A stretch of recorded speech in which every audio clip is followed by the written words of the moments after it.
Olá, olá, olá, bom dia.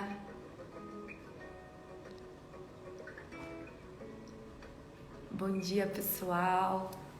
Estamos inovando aqui no Marteladas com as lives matinais aí.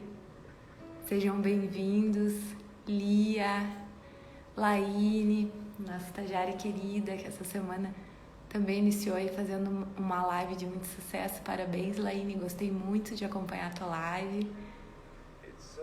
Doutora Tatiane, mentora do Marteladas, está aí. A doutora Aline já entrou aqui, então, para não nos alongarmos, porque ela tem muita coisa legal para nos contar, eu vou fazer uma breve apresentação dela para vocês. Acho que vou chamar ela na live e vou fazendo a apresentação dela na companhia dela. Só um momentinho, pessoal.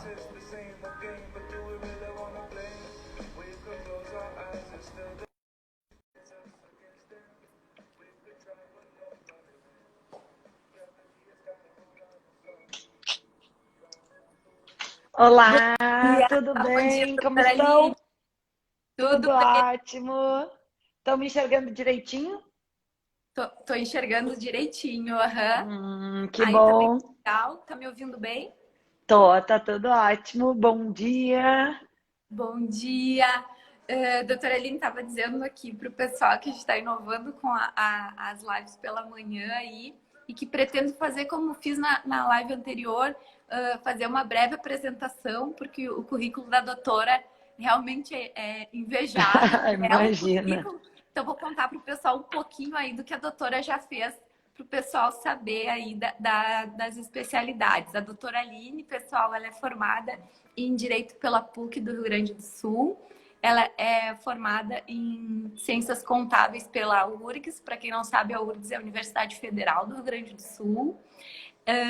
Ela é especialista em Direito Tributário, é professora, mestre em Direito, essa parte também financeira de Direito Tributário pela UERJ, que é a Universidade Federal do Rio de Janeiro. Tem um livro que eu acho que nasceu desse mestrado maravilhoso aí, que é ICMS e Regressividade, né? E Sim. atua como advogada no escritório Krieger e Tarragó, advogados associados. Também Krieger Contabilidade, né? Pela atuação como contadora também que a doutora tem. E é idealizadora aí do Tributário Atual, que é essa conta aí maravilhosa que está no YouTube, e agora lançando um curso de contabilidade para advogados, né? Sim, é verdade. A gente vai, como nós estávamos conversando antes, né? São os filhos positivos da pandemia, né? Eu acho que a gente pode fazer desse momento tão difícil para todo mundo, né? Para quem gosta muito da rua, eu sou do pessoal que gosta da rua, do contato físico, dos amigos. Então, para quem, né, sentiu tanta falta, fazer do limão uma limonada, né? Já que ficamos mais em casa, né, paramos, que a gente tem olhado para dentro de nós, que a gente tenha olhado para as nossas carreiras, que a gente tenha conseguido estudar mais.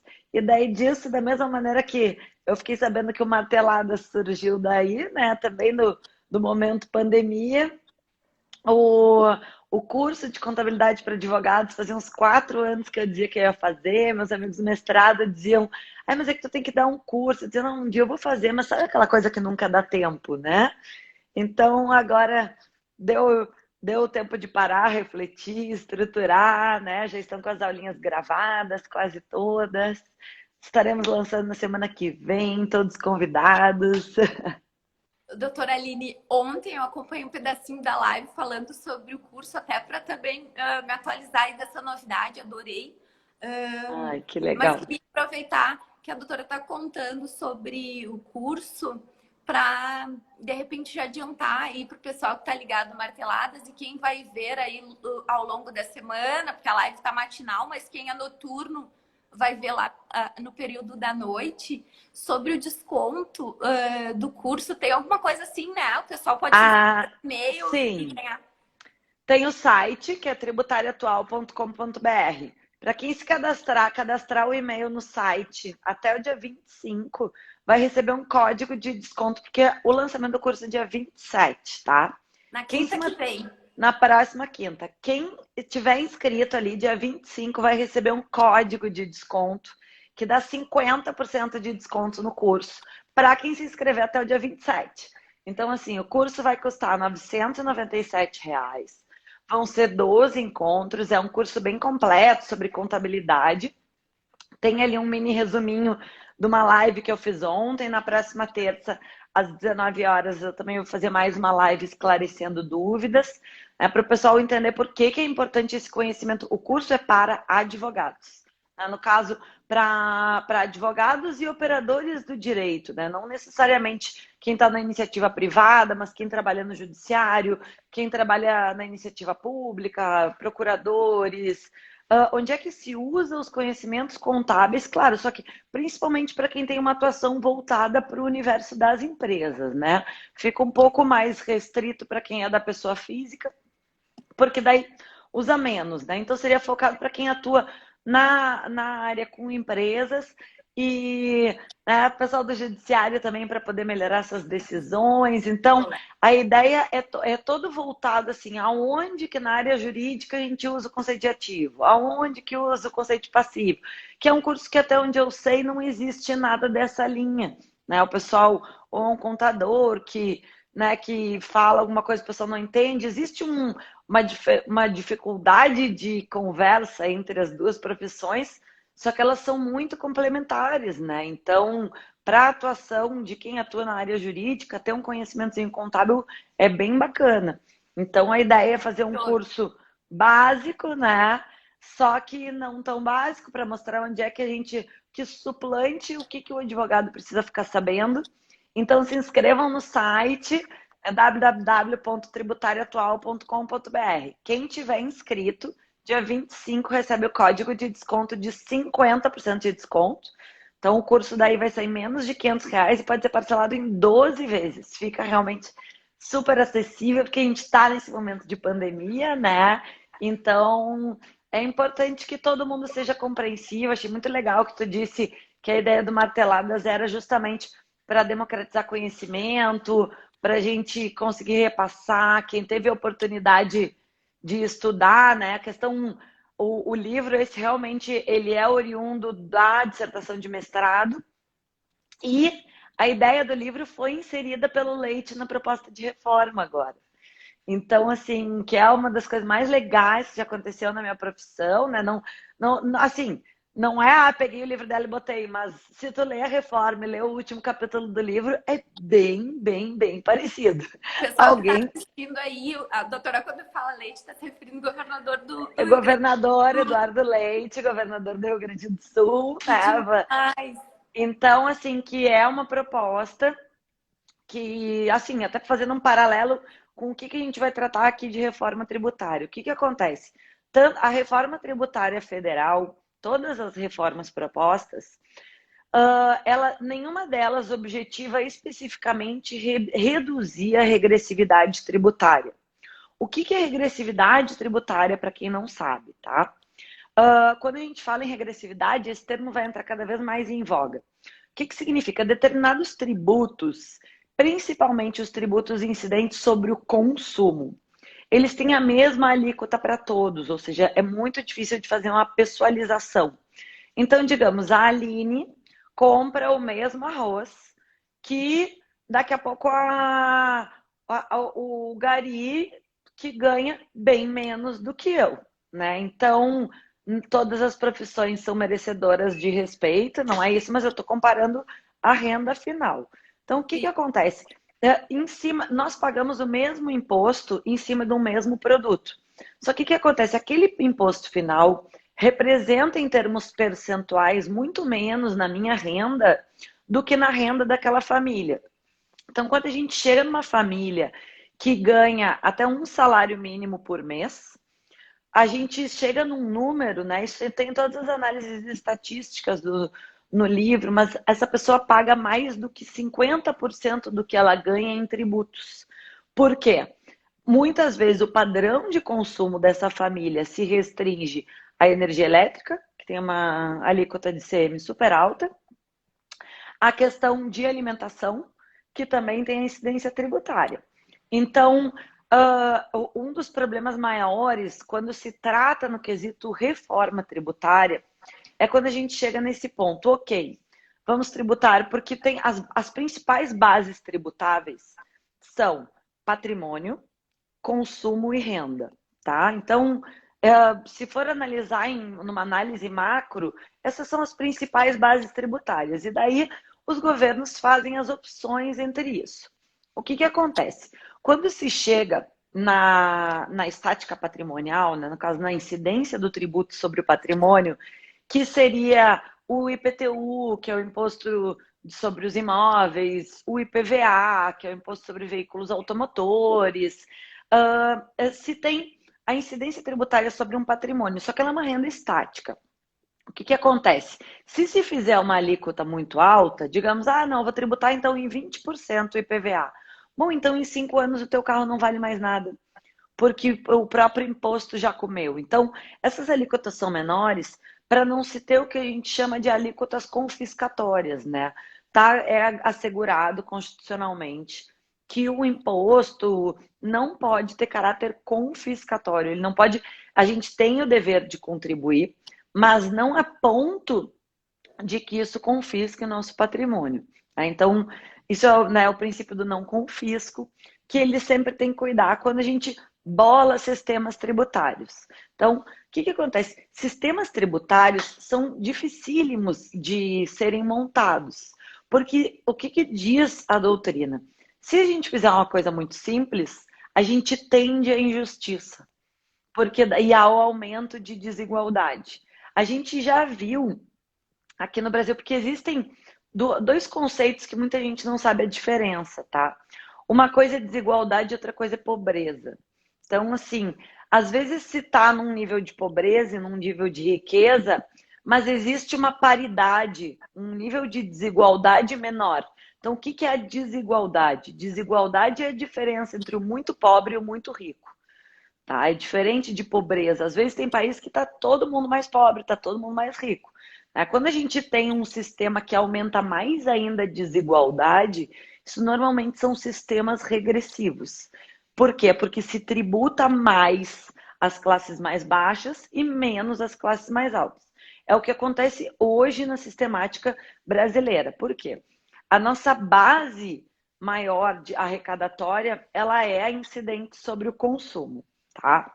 E o que são os questionamentos da questão de... Pessoal, assim, só deixa eu comentar, Daiane e quem está assistindo.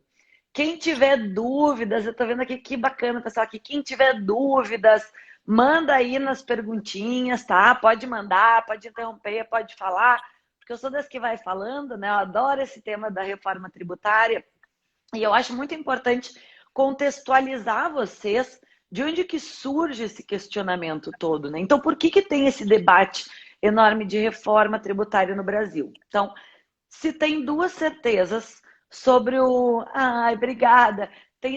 Se tem duas certezas sobre o sistema tributário brasileiro de hoje, tá?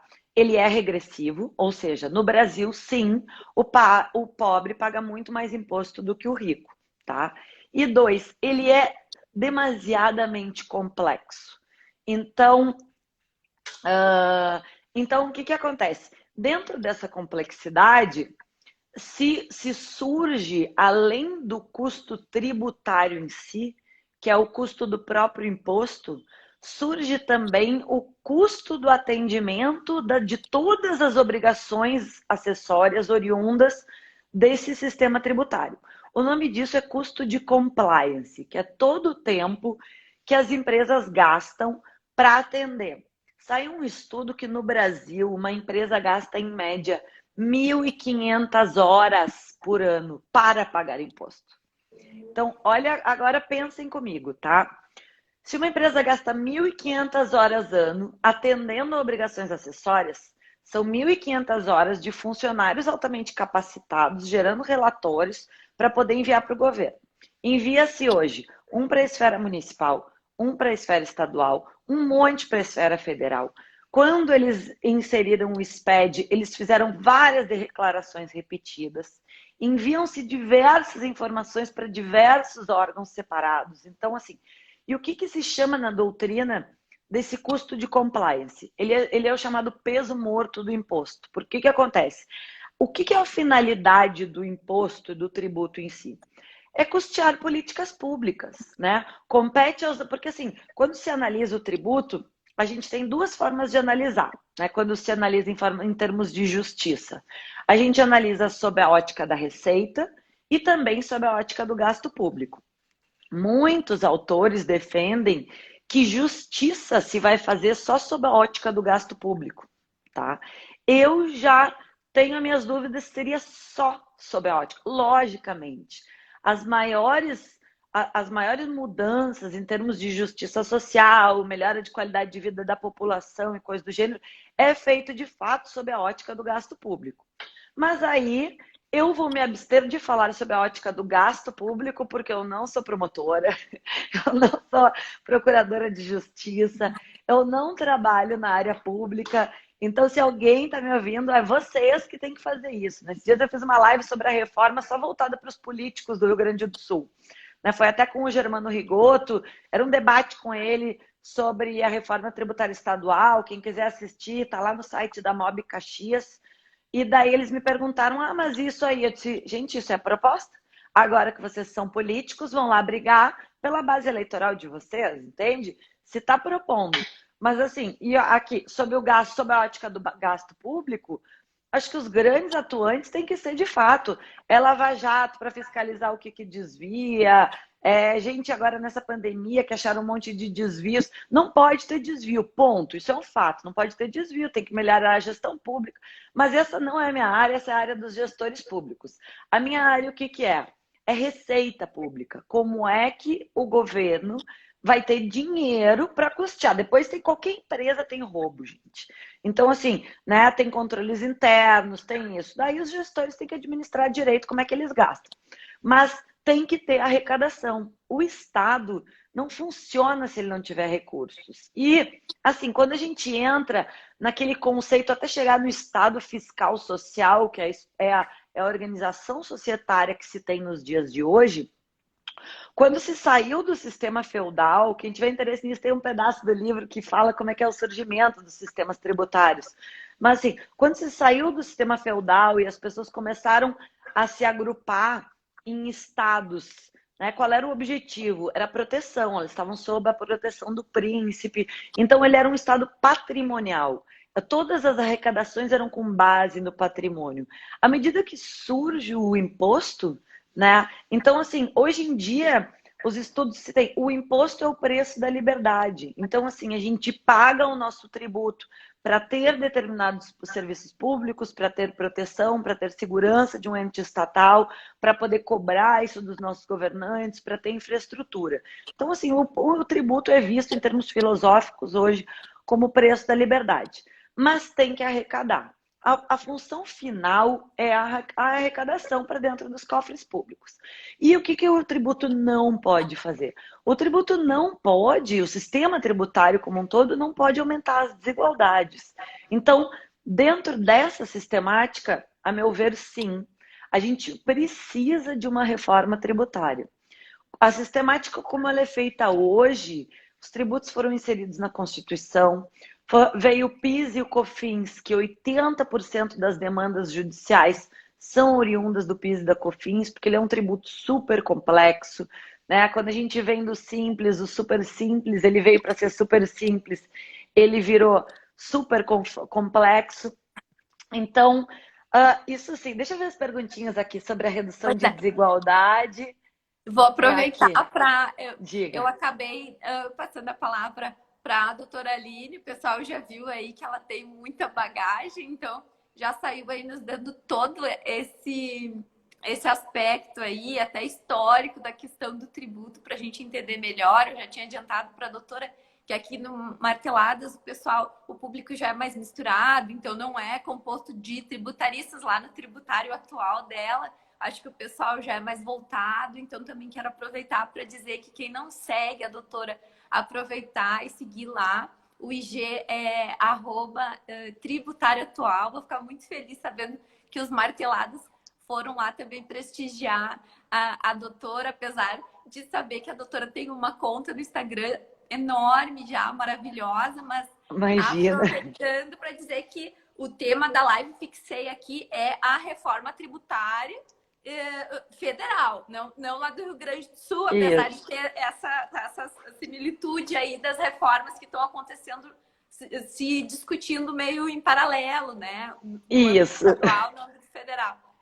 Então, gente, então assim, dentro dessa introdução, vamos lá. O que que é? Então, assim, existe uma necessidade de reforma? Sim, existe. Por isso que os políticos estão tão empenhados. Tanto que a gente tem uma proposta do executivo e uma proposta do legislativo, tá? Duas propostas do legislativo, né? Então, existe um consenso no sentido de sim, é necessário fazer uma reforma tributária, né? A questão é como, né? Então, o sistema não pode aumentar as desigualdades e ele tem que reduzir o custo de compliance. É por isso que eu falei, expliquei o que que era. Então, o que que seria? Então, hoje existem 3 reformas propostas, tá? A meu ver, isso é um problema, porque em vez deles saírem propondo, eles deviam ter se conversado antes para ter um projeto de aprovação. O que que eu acho? Todo mundo quer ser o pai da criança, né? A proposta essa do executivo, ela é uma proposta que poderia que tenta, a meu ver, se acoplar nas outras PECs, tá? Então, 3 propostas que se tem hoje em dia, tá? A PEC 110, que é a proposta de emenda constitucional 110, que é a proposta pelo Senado. A proposta de emenda constitucional 45, que é a proposta da Câmara.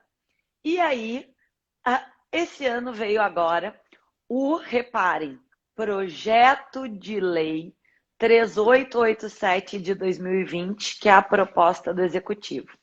E eu vou começar tratando desse inicialmente. E por que que eu frisei ser projeto de lei? Porque para quem é da área do direito sabe que em termos políticos, aprovar uma emenda constitucional precisa de 3/5, enquanto para aprovar o projeto de lei não precisa de quórum qualificado. Ou seja, a proposta de lei proposta pelo Executivo, e além do que, ela não é uma proposta geral, ela é uma proposta que está sendo fatiada. Quando eles apresentaram como é que isso vai ser feito, eles disseram, não, o governo federal está fazendo projetos de lei propondo alterações em 4 partes. Então, a primeira coisa que eu quero ressaltar para vocês é, acho que sim, tem chance de aprovar. Porque eu não acho que né, o Paulo Guedes é muito preparado, a gente tem um bom ministro da Economia, na minha opinião, né? Existem divergências sempre, mas eu sou, em termos de orientação filosófica, né? Eu sou uma liberal igualitária, então eu acredito muito no fomento da iniciativa privada, né? Que eles teoricamente se alinham com isso. Mas essa proposta de lei, o que eles propuseram? A proposta de emenda constitucional da Câmara e do Senado são propostas amplas, onde muda toda a base, e reparem, dos impostos, tá? O que essa aí está propondo agora? É começar pelas contribuições. Para quem trabalha com direito tributário, existe uma diferença entre impostos e contribuições. Eles são todos espécies de tributos. O que acontece? Os impostos, a receita dos impostos, ela é rateada com União, com municípios e estados. As receitas de contribuições, não. Elas são só federais. Então, é por isso que, politicamente espertos, a meu ver, né, em termos de objetivando realmente aumentar a chance de aprovação, porque muita gente já tentou aprovar reformas tributárias e não conseguiu, eles fatiaram em 4 pedaços as propostas que virão pelo Executivo. A primeira, que foi proposta, é a instituição da CBS, que é a contribuição sobre bens e serviços, tá? Ela vem para substituir o PIS, que é o Programa de Integração Social, e o COFINS, que é a contribuição para financiamento da Seguridade Social. São 2 tributos, o PIS e a COFINS são 2 tributos bastante criticados, porque eles têm duas sistemáticas, uma que é cumulativa e outra que é não cumulativa. Na não cumulativa não é todo o insumo que gera direito a crédito, então eles não são tributos fáceis de apurar, eles são tributos complexos, né? Quando eles estão na sistemática cumulativa, eles totalizam 3,65 sobre o faturamento, independentemente de lucros ou não. Quando eles estão sob a sistemática não cumulativa, eles totalizam 9,25% sobre o valor a mais, descontando o que foi gasto, mas não permite acreditar de tudo. Então, é uma sistemática complexa, tá? Para quem não conhece a não cumulatividade, eu vou dar um exemplo assim, besta, tá? Mas assim, digamos, eu vendi um celular por R$ 100 e eu Tá. gastei R$ 40 em produtos para fazer ele. Então, daí eu vou pagar os meus 9,25 sobre os R$ 60 de diferença entre o que eu gastei e o que eu comprei, tá? Não é tão simples, as críticas vêm porque, teoricamente, esses R$ 40 não é tudo que eu gasto, não entra em empresa administrativa, não é toda despesa que pode ser creditada. Então, tem uma série de nuances, mas ele é um tributo bastante criticado, que dá muita demanda na justiça. Então, é por isso que querem tirar ele de circulação. Acho que todo mundo concorda que o PIS e a COFINS são uma aberração. Isso é quase um consenso no meio jurídico. O que a gente não concorda? A gente não, né? Eu, pelo menos, posso dizer. É a instituição da CBS da forma que está sendo proposta. Eu acho a CBS ruim? Não, eu não acho. Sendo sincero, eu não acho, tá? Porque ela objetiva, claro, ela também não vai ser tão fácil de calcular, só que ela não tem essas milhões de restrições do PIS e da COFINS. Ela é para ser um tributo totalmente não cumulativo, né? Ou seja, vai se creditar de tudo e tal. Só que onde é que está o problema dela? O percentual, que é o que a gente chama em termos tributários de alíquota, é de 12%. Então, repare, de um aumenta de 3,65 para 12 e no outro de 9,25 para 12, tá? É um aumento, sim, de carga tributária, tá? Onde é que isso impacta hoje, principalmente? É nas empresas de prestação de serviço, que, a meu ver, e aí eu estou criticando a CBS realmente, a meu ver, são os maiores empregadores desse país.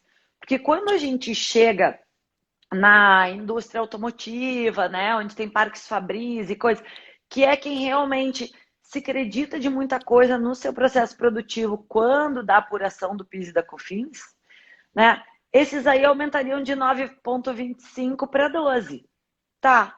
Só que quando chega na empresa de consultoria, no escritório de advocacia, no médico, no contador, no arquiteto, em todos esses profissionais liberais. Oi, Leonardo. Leonardo era meu colega ali no mestrado. Quando se chega em todos esses profissionais, a gente tem um aumento substancial de tributação, de 3,65 para 12. Gente, e aí eu questiono para vocês, tá na hora, no meio de uma pandemia, onde os profissionais liberais foram os que mais sofreram, de aumentar a carga tributária deles em mais de 8%?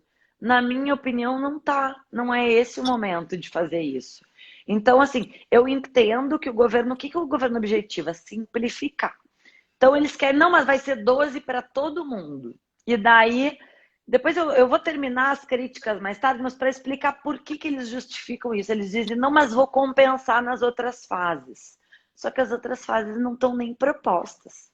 Não Vem são nem depois. projeto de lei. E aí? E se a outra fase não passar?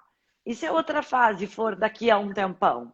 E o Vai profissional apresentar um movimento liberal muito que grande. exato, e é o dentista que ficou fechado agora 4, 5 meses, que vai ter aumento da sua carga tributária, é o médico, que esse pessoal tem uma faxineira, eles têm uma secretária, eles têm um monte de gente. Então, na minha opinião, o impacto na economia para essas pessoas, nesse momento, porque quando estão criticando muito o benefício fiscal de impacta muito, esse mês deu muito a polêmica sobre o livro, né?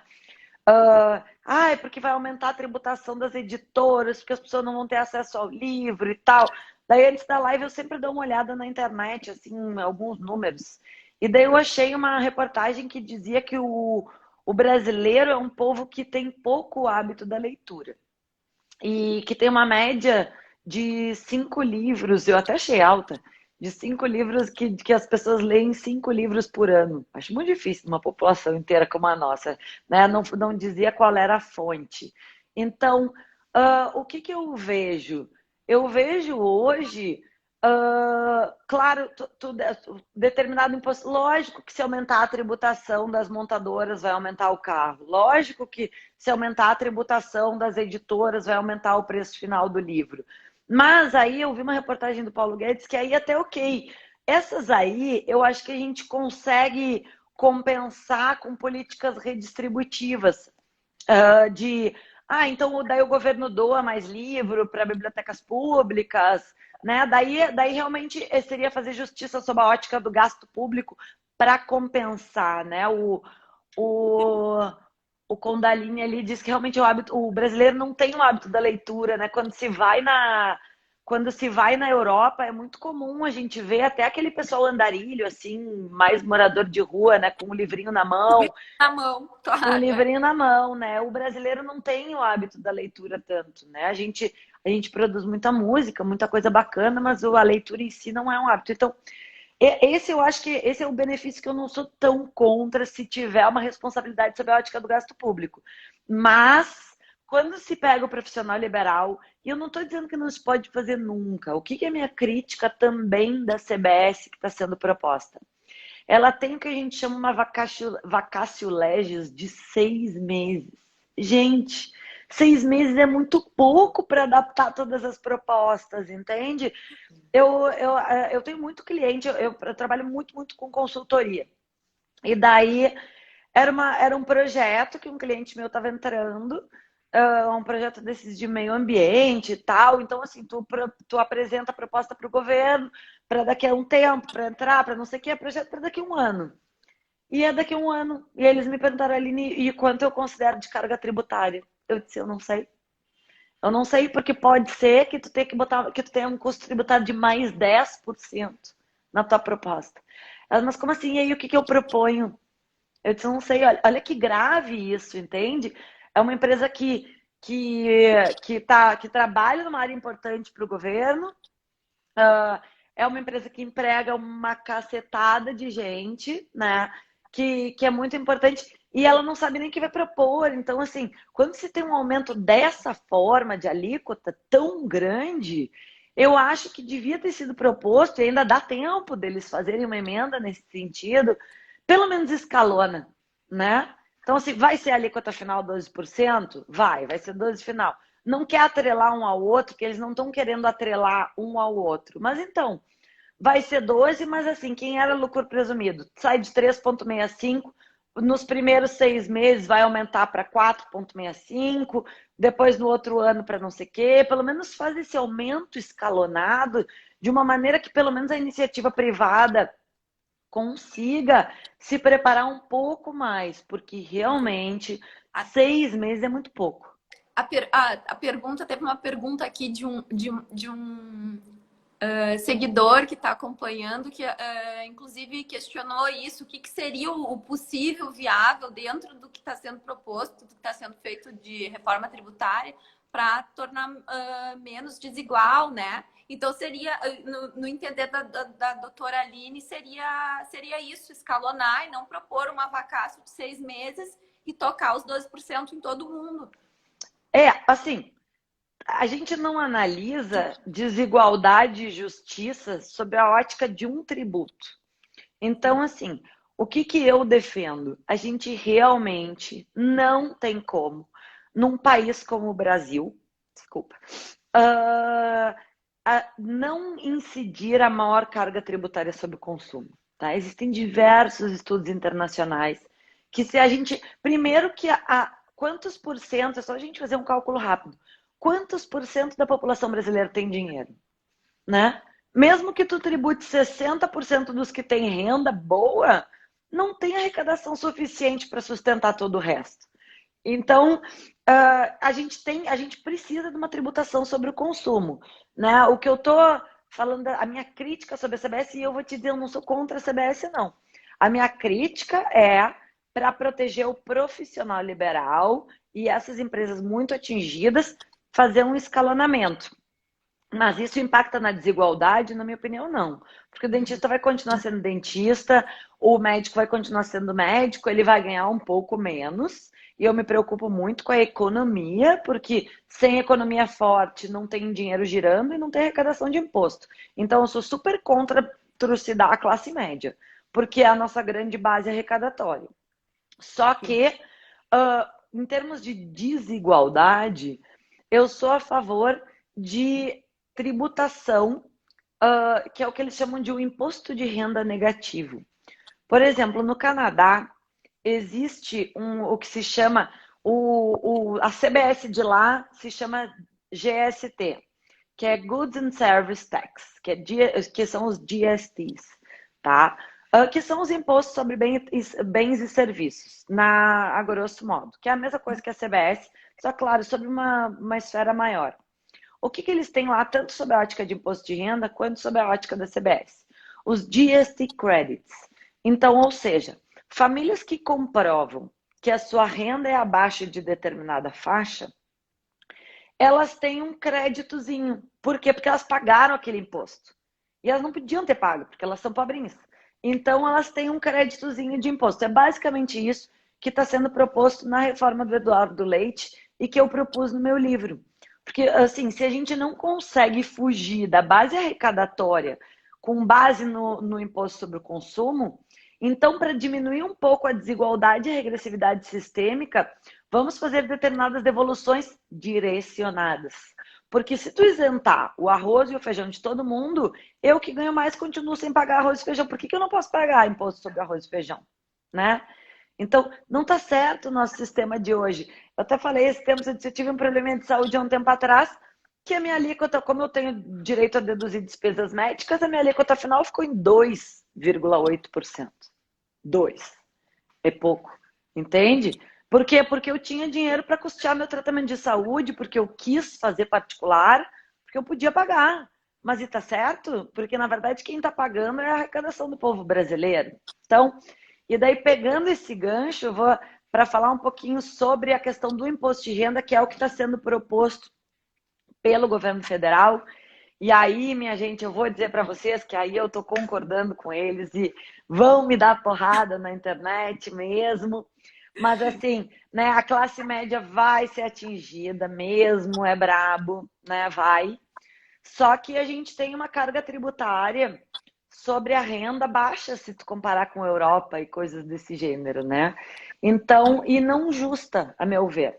Já tem o limite de dedução de despesas com escola, porque, claro, tu imagina uma pessoa que paga, aqui no Rio de Janeiro tem escolas que custam 20 mil por mês.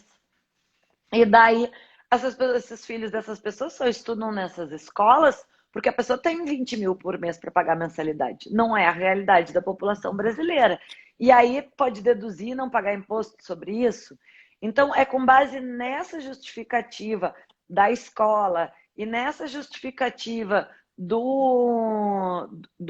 da possibilidade de dedução de despesa médica, que é a ideia da linha da terceira proposta do governo, que é uma reforma da tributação sobre a renda. Ou seja, todo mundo paga mais ou menos a mesma coisa, claro, com faixas. Eles não têm ainda, não existe uma proposta escrita nesse sentido, né? É muito legal, tem o MP Streaming, eu acho. É só botar no Google, Ministério da Economia. Toda vez que eles propõem isso, eles fazem uma live e eles deixam gravada no YouTube. Vale bem a pena, assim, a Vanessa Tá Camargo boa. é uma tributarista que tem lá, então quem tiver dúvida é bem bacana de ouvir as justificativas dele, assim, até para formar a sua opinião. Não, e à E, medida que isso aí for aparecendo, vai também ter lá no tributário atual, né? claro, não, com certeza, a gente pode fazer mais lives. Então, assim, eles estão propondo, a terceira fase é essa, de uma reforma da tributação sobre a renda. E daí, o que acontece? Isso para quem trabalha na área empresarial é imprescindível. Cuidado, os lucros estão na mira, tá? Então, essa coisa desde 1996, a distribuição de lucros no Brasil é isenta de impostos, desde que escriturado direitinho. Isso vai cair. Tá em todas as. A Receita tá mirando isso, tá todo mundo assim. Olha, me chamem se isso não acontecer dentro de 2 anos. Então, assim, é uma aposta certeira, estou orientando todo mundo, porque assim, vai passar. É um movimento mundial, só tem 3 países no mundo que não tributam a distribuição de lucros, o Brasil é um deles.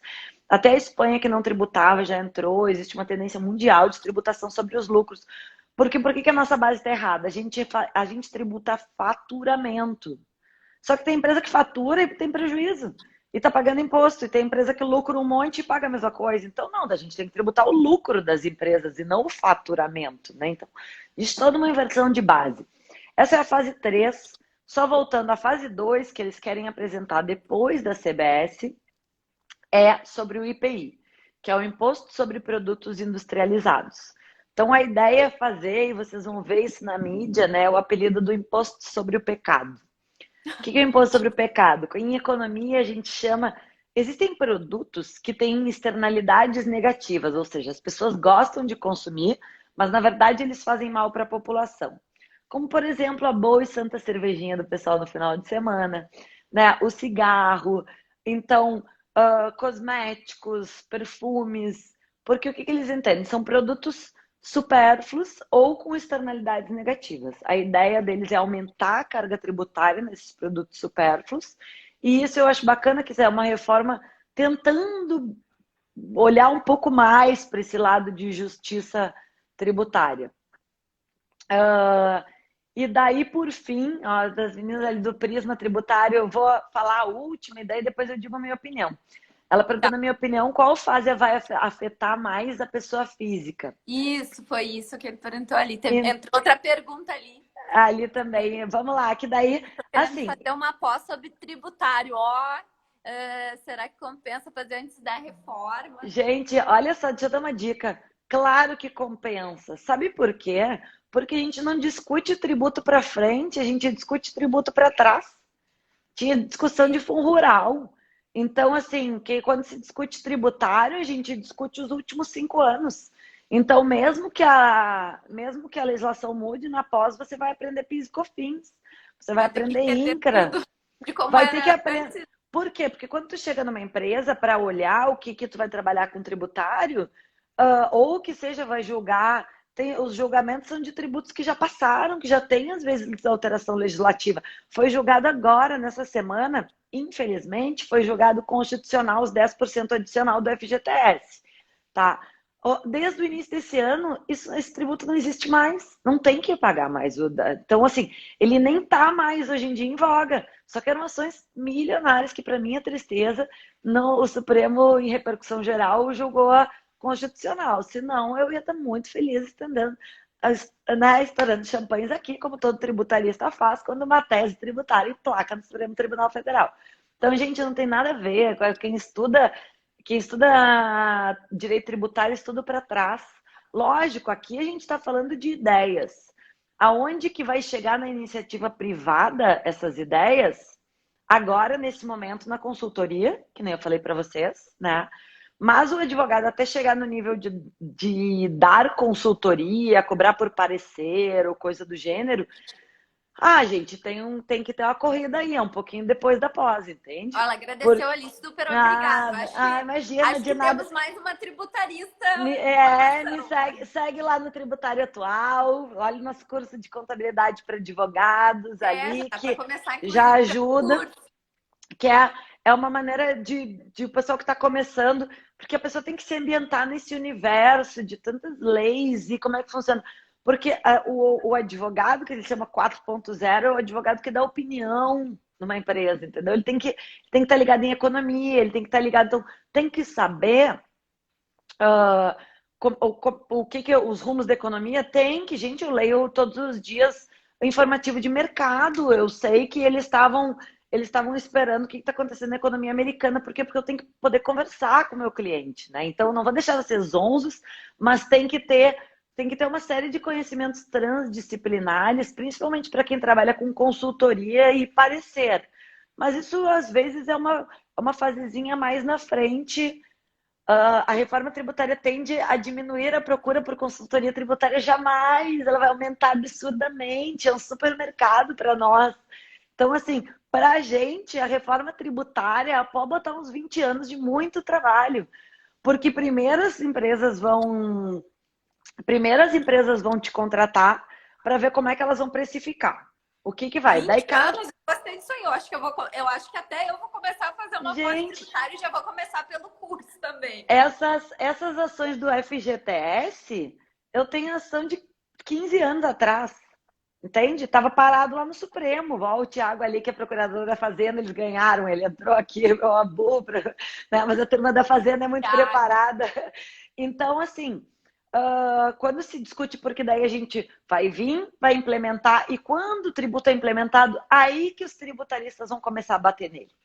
Aí que a gente vai começar a catar inconstitucionalidade, aí a gente vai começar a catar isso, catar aquilo. O direito tributário é isso, gente. Não tem audiência, não tem nada, tá? Direito tributário, esses dias eu falei numa live, as pessoas riram, eu achei que era uma expressão geral, mas eu descobri que ela é minha. O direito tributário é horas bunda, sentado, estudando. Então, assim, gente, não é uma área dinâmica. Quem não aguenta ficar sentado estudando, não vem. Não vem, porque não é.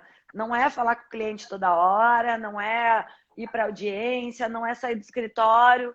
É acorda de manhã, se maquia, vai para o escritório, senta na frente do computador, daí atende uma outra ligação, almoça, volta para frente do computador, vai para a biblioteca, volta para frente do computador. Então, assim, essa é a nossa área, né? Mas Então para a o gente. pessoal que não gosta muito da função das audiências e tal, depende do Maravilhoso, eu cliente, tá no lugar certo. detesto. Eu de... Ai, obrigada, Fernanda. Eu adoro direito tributário. Eu tenho grandes amigos. A gente ia, eu ia com as minhas amigas para festa. A gente tem discussões maravilhosas tributárias em botecos. Aqui no Rio de Janeiro, a gente ia para festa discutindo tributação. Então, assim, a pessoa tem que fazer o que ela gosta. Então, se a pessoa faz o que ela gosta, a coisa deixa de ser pesada, né? E justamente a ideia do tributário atual era desmistificar aquela coisa, ai, mas é muito difícil, eu não consigo. Gente, às vezes, até quem repassava o conhecimento transformava numa coisa tão, eu sou inacessível, eu posso isso, aquilo. Não, não é inacessível, não. Se sentar, vai estudar e vai entender. Só que é lei em tese. Então, assim, tem que gostar de interpretação, né? A interpretação de lei, o que que se aplica, como é que funciona, e tem que entender do histórico das leis. Era assim, veio essa e mudou para isso. Essa que mudou se aplica? A grosso modo é isso. Ah, não, mas essa que mudou a lei anterior, que dizia para pagar menos, ela é inconstitucional. Então tira a lei que veio e daí nós vamos cobrar essa diferença. Então, grossão modo, direito tributário é isso. Gente, eu sei que nós estamos no finalzinho, só a quarta parte da reforma proposta, só para dizer que é o que muito interessa, e a Dani me perguntou, que é a questão da desoneração da folha de pagamento. Onde é que isso impacta, né? Sim. Principalmente na iniciativa privada, porque os servidores públicos têm um regime jurídico próprio, né? Então, daí imagino que seja uma legislação específica.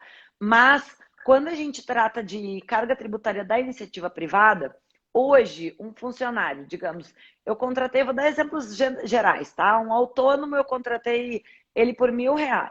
Ele vai receber na mão dele 890 e a empresa vai gastar ainda mais de 30%, porque desculpa, 25,8, que é 20% da parte patronal, mais até 5,8 do sistema S, terceiros e tal.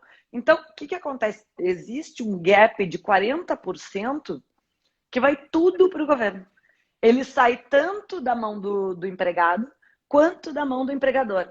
40% do valor gasto, tipo assim, do valor a mais. Então, o que a gente tem que pensar, e é o que é essa defesa, porque realmente a desoneração da folha é imprescindível. Por quê? Porque eu defendo liberdade. Cada um que gaste o seu dinheiro onde ele bem entender.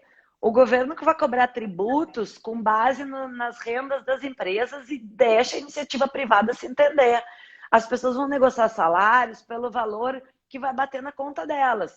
Né? E daí, se eu ganhei R$ 500 no mês e eu decidi gastar tudo comprando um perfume, bom, o problema é meu, eu vou passar fome e vou pagar bem mais imposto. Né? Então, claro, eu estou falando de números baixos, né? Bota mais. Então, assim, Porque daí, se eu decidir empreender, onde é que eu vou botar meu dinheiro? E é por isso que, na minha opinião, a desoneração da folha é importantíssima. Onde é que eles estão travados? Eles estão travados no de onde eles vão tirar a arrecadação para suplantar o que é perdido com a desoneração da folha. Que daí veio aquela proposta sobre operações financeiras, que é uma nova CPMF, que o pessoal está metendo pau, né? Isso Eu não... tá. Então, assim, não sei o que eu não tenho opinião formada ainda, porque talvez é o seguinte, então tá, se o preço de desonerar a folha é ter uma nova CPMF, que também é um tributo regressivo, que se aplica a todos, mas, desculpa, não se aplica aos muito pobres, porque os muito pobres mal têm conta em banco. Então, assim, pouquíssimas das minhas faxineiras que trabalharam comigo, eu consegui pagá-las em conta em banco. O único momento que eu vou no banco para sacar dinheiro é na hora de pagar as pessoas que trabalham na minha casa. Então, eu não acho que ele é tão claro. Onera toda a cadeia? Sim, onera a cadeia. Tudo isso. Mas a desoneração da folha onera, imagina, uma pessoa, pô, que ganha um salário mínimo, tem 7, 8% retido na fonte. Uma empregada doméstica tem INSS retido da fonte, pelo amor de Deus, sabe? Então, assim, eu acho que daí, nesse caso, realmente ataca no gasto público, né? É atributo regressivo? É. É tributo justo? Não, não é tributo justo. É perigoso de eles aumentarem a alíquota? É perigoso. Começa em 0,2, daqui a pouco vem um presidente maluco, dá um canetaço e aumenta para 4. Só que é o seguinte, nós vivemos numa economia globalizada. Se o cara tá calmo, dar uma canetada dessas e aumentar dessa maneira a carga tributária, o capital vai embora do Brasil em dois toques, essa inflação vai para as estrelas e daí a economia vai ruir. Então, né, existe uma balança nisso aí, não é assim que cada governo vai fazer o que bem entende. E, gente, eu não tenho filiação partidária nenhuma com nenhum partido, tá?